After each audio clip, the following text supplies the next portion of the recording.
sorry, it's hard for me to phrase. I guess what I'm trying to ask is,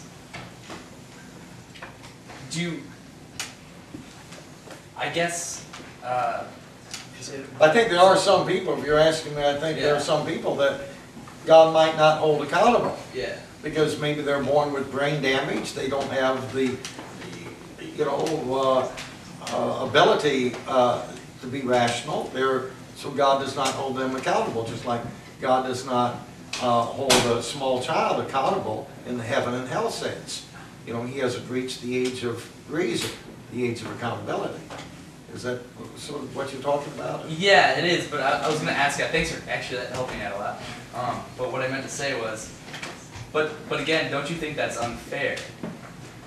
Unfair to the child, yeah, I mean, or the crazy person? Or, I mean, it seems unfair because if you're born with an impairment, you're born with an advantage to other people. You mean?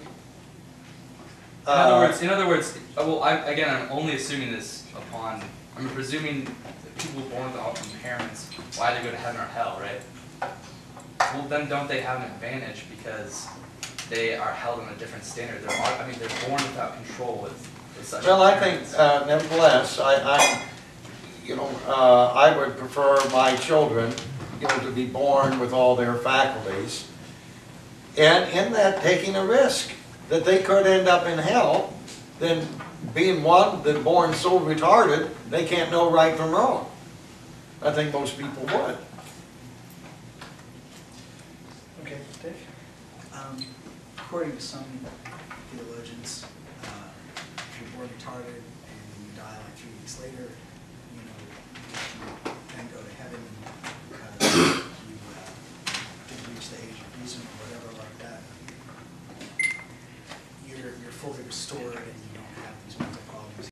I mean, there's a lot of ways to approach this. Theologians have been doing it for a very long time and arguing about these things, but it reminds me of, you can read, they're Latin, but you can read these scholars arguing about these things. There's a famous example of how many angels can dance on the head of a pin. It's all theoretical. I mean, you can go back and forth on this stuff forever, but if it's all made up, it doesn't matter.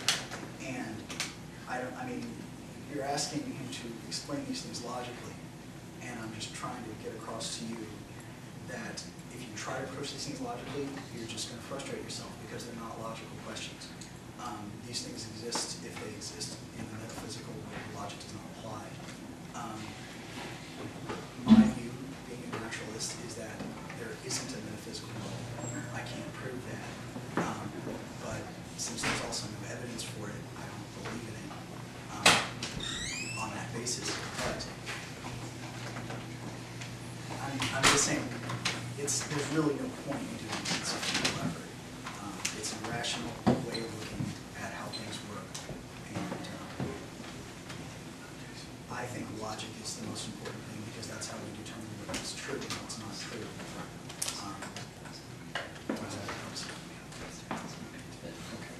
All right.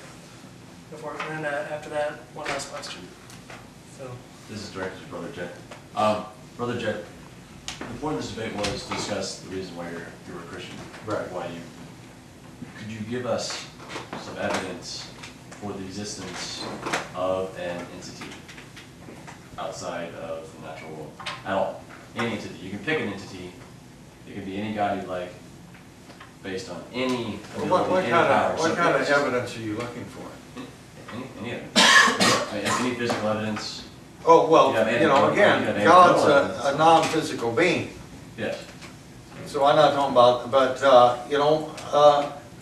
my testimony is evidence. The testimony of every Christian is evidence. Every church in town is evidence. What the biblical writers have to say is evidence. How he changed my life is evidence. We might send a person to the electric chair just by the testimony of 1 or 2 witnesses.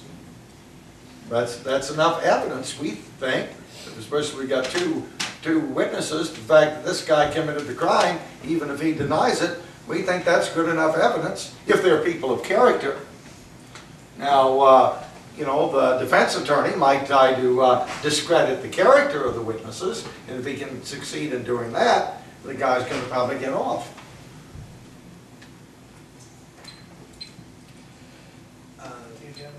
Yeah, I'll make it quick. Testimony is not the standard of evidence in any field except religion, for a very good reason, in that it's extremely subjective and not testable. I'm not saying it doesn't count, because testimonial evidence is better than no evidence at all, but calling a church evidence that something is true, it doesn't make sense. If you've been to some place like Rome, you've seen these enormous buildings dedicated to ancient gods that none of us consider to exist. That is not evidence that those gods exist. That's evidence that the people who built them believed in those gods. That's all. And there's no more reason to look at a modern church and conclude that God exists than there is to look at any of those buildings in Rome and say that those gods exist. It's just not a logical argument. As far as you know, using it to charge people and execute them, that I'm aware of since they put the death penalty back into effect. I think it was in 1972. At least 23 people that we're aware of have been wrongfully executed. It doesn't mean that you're right. I mean, testimonial evidence is good, but ever since DNA evidence came onto the scene, it's extremely rare. I am not aware of any cases where someone has been convicted just on that. Physical evidence rules when you're talking about standards of what's true and what's not, with good reason. You say God is non-physical. You have to show that. I mean, there are a lot of things that could exist in the non-physical world, and we have no more reason to believe that God does than any of the other non-physical things that humanity has come up with over the years do. Either the onus is on you to show that is the one God, Jesus Christ. Okay, last question. My question is really pretty short, and that is, what if you're wrong? I mean, to me, from what I've heard from your background in that is, in my aged wisdom, is that you are wanting to hold yourself out as an intellectual who stands out as denying God. I thought I knew God, but now I've been denying God. And my bottom line question is, what if you're wrong? And are you willing to do you ever just think, what if I need to believe, and what if I'm wrong and I'm going to hell? Okay, just to make sure I understand your question, you're asking what if I'm wrong and hell is real and I'm denying Christ as my Savior and I end up in hell as a result of that after I die. Okay, well, what if you're wrong? I mean, just to turn it Well, around. if I'm wrong, I'm not going to hell. Well, what I'm saying is, what if you're wrong and by not following the Greek gods, you're going to Hades instead? You're taking just as much of a risk in not believing in that God as I am in not believing in that God. And it's not a 50-50. It's not like, you know, it's either Christianity or, you know, nothing. But you're not believing in any. Right. But what I'm saying is,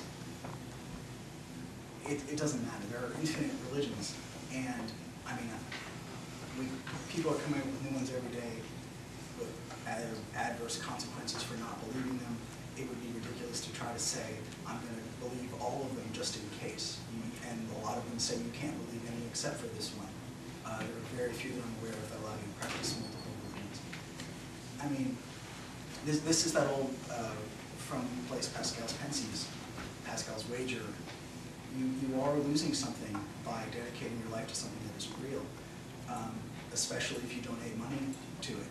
That's money that could be helping. This is specifically why I'm back in school to study this stuff. You are hurting other people who could be receiving that money as charity by giving it to your church if they don't use it for that purpose or don't use it for legitimate charitable purposes. Some churches do, a lot of churches don't. The average that I'm aware of, I've seen statistics as low as 3%.